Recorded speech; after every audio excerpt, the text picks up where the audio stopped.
Hello friends, welcome to my channel learn with play. कैसे हैं आप सब? आई होप आप सब बहुत अच्छे होंगे और एंजॉय कर रहे होंगे गर्मियों की छुट्टियों का। आज मैं आप लोगों के लिए लेकर आई हूँ दीज और दोज पर वीडियो। आज की वीडियो आप लोगों के लिए काफ़ी हेल्पफुल होने वाली है।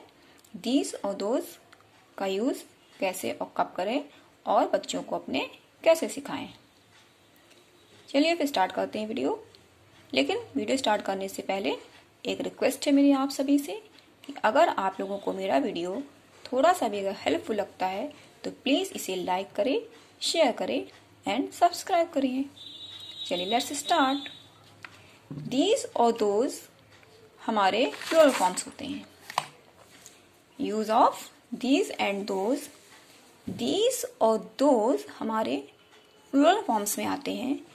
प्लूरल फॉर्म्स मीन्स जहां पर हमें एक से ज़्यादा चीज़ों के बारे में बताना है, एक से ज़्यादा चीज़ों के बारे में बोलना है, वहां पर हम दीज और दोज का यूज़ करते हैं।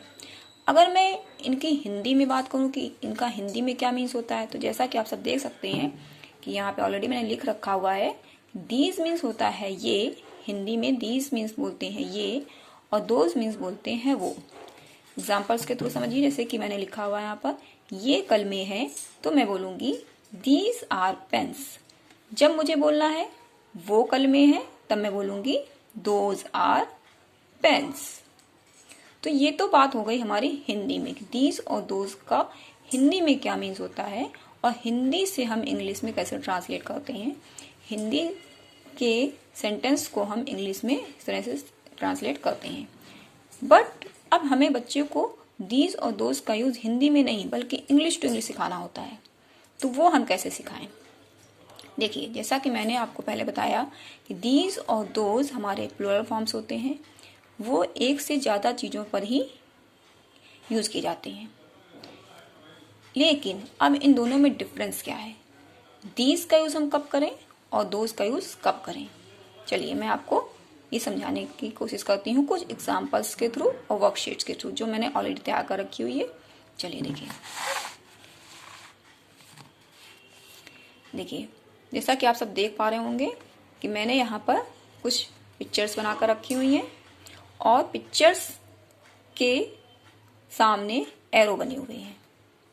लेकिन कुछ एरो जो है वो पिक्चर्स के बहुत ही पास में है, नियर में है, और कुछ पिक्चर्स एरो से दूर है, यानी कि फार है। तो यही डिफरेंस होता है दीज और दोज में। क्या डिफरेंस है कि दीज का यूज हम तब करते हैं जब चीजें हमारे पास में हैं। अगर कोई चीज हमारे पास में रखी हुई है, बहुत सारी एक से ज्यादा चीजें, सपोज डेट फॉर एग्जांपल ये टू चीज, ये two one pencil and one pen, two हो गए।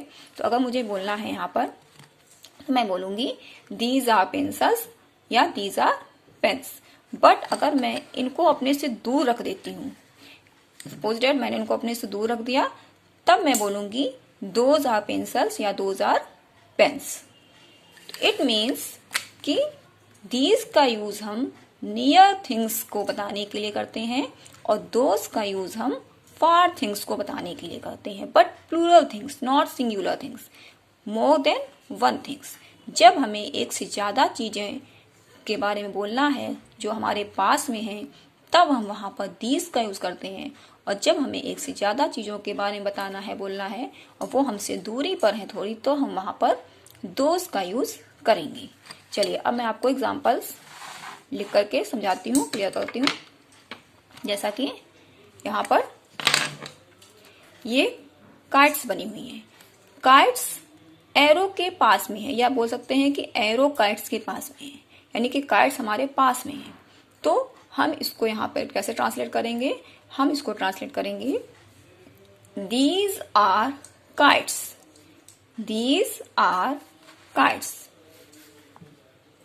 These are kites. तो आपको बच्चे को इसी तरह से समझाना है कि जब बहुत सारी चीजें, यानी कि एक से ज्यादा चीजें, more than one things is near to you, then we use these. But more things, more than one things are far to you then we use those. यानी जब हम एक से ज्यादा चीजें हमारे पास में है तब हम दीज का यूज करेंगे, और जब एक से ज्यादा चीजें हमसे दूर हैं तो हम वहां पर दोज का यूज करेंगे। बहुत ही सिंपल फंडा है ये समझाने का बच्चों का, और बच्चों को बहुत ही आसानी से समझ में आ जाता है। अगर आप इस तरह से एरो लगा कर देते हैं तो बच्चे को क्लियरली समझ में आता है कि एरो के पास में कौन सी चीजें हैं तो वहां पे हमें दीज यूज करना है, और एरो से कौन सी चीजें दूर है वहां पे हमें दोज का यूज करना है। नेक्स्ट एग्जाम्पल, यहाँ पे बलून्स बने हुए हैं और ये बलून्स एरो से काफी दूरी पे हैं। सो हम यहाँ पे इसका ट्रांसलेट कैसे करेंगे? Now we translate those are balloons, those are balloons, those are balloons.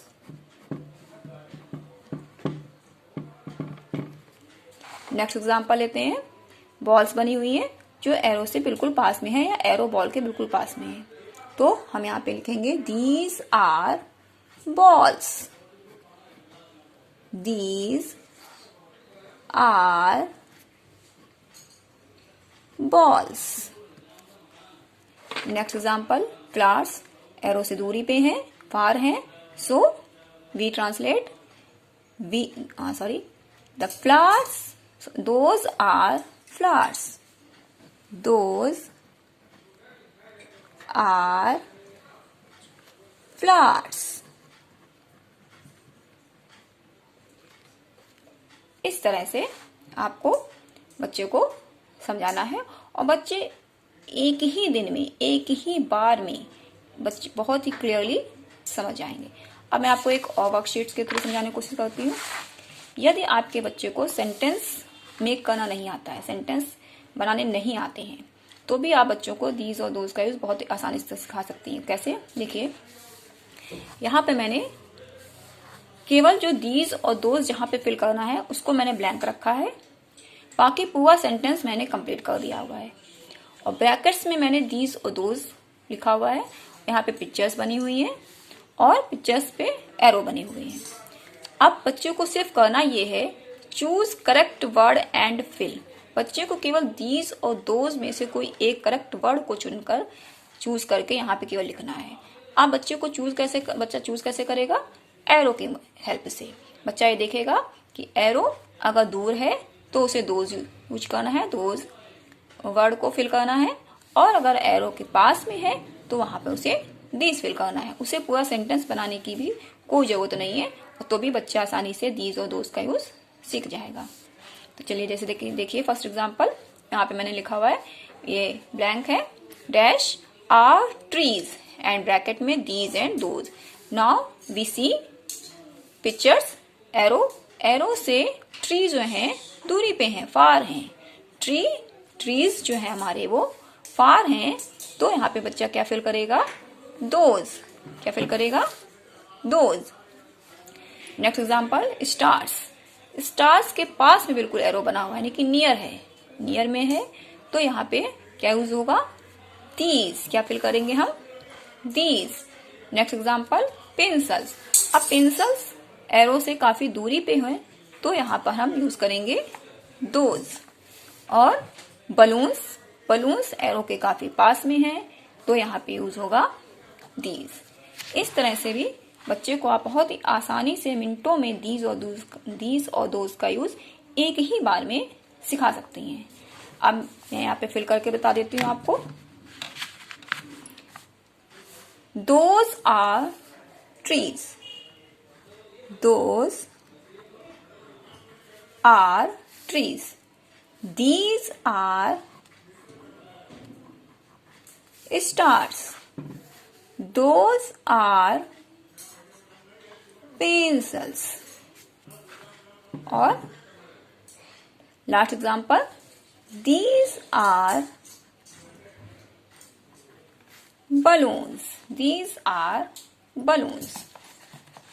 तो ये आई होप आप लोगों को मेरा कॉन्सेप्ट क्लियर हो गया होगा कि बच्चे को दीज और दोज का यूज कैसे सिखाना है। ये बहुत ही सिंपल तरीका है बच्चों को सिखाने का, इसमें बच्चे मिनटों में सीख लेते हैं। उनको केवल आपको सिर्फ एक चीज क्लियर करनी है कि दीज का यूज पास की चीजों में और दोज का यूज दूर की चीजों के लिए किया जाता है, लेकिन जहां पर एक से ज्यादा चीजें हो यानी कि प्लूरल थिंग्स हो वहां पर दीज और दोज हमारे प्लूरल फॉर्म्स होते हैं। तो इस तरह से आप बच्चों को बहुत ही आसानी से, बहुत ही इजी तरीके से दीज और दोज का यूज सिखा सकते हैं। आई होप आप लोगों के लिए वीडियो हेल्पफुल रहा होगा, और अगर हेल्पफुल हो तो प्लीज इसे लाइक करें, शेयर करें और सब्सक्राइब करें। चलिए फिर मिलते हैं अगले वीडियो पे, तब तक के लिए बाय बाय, थैंक यू।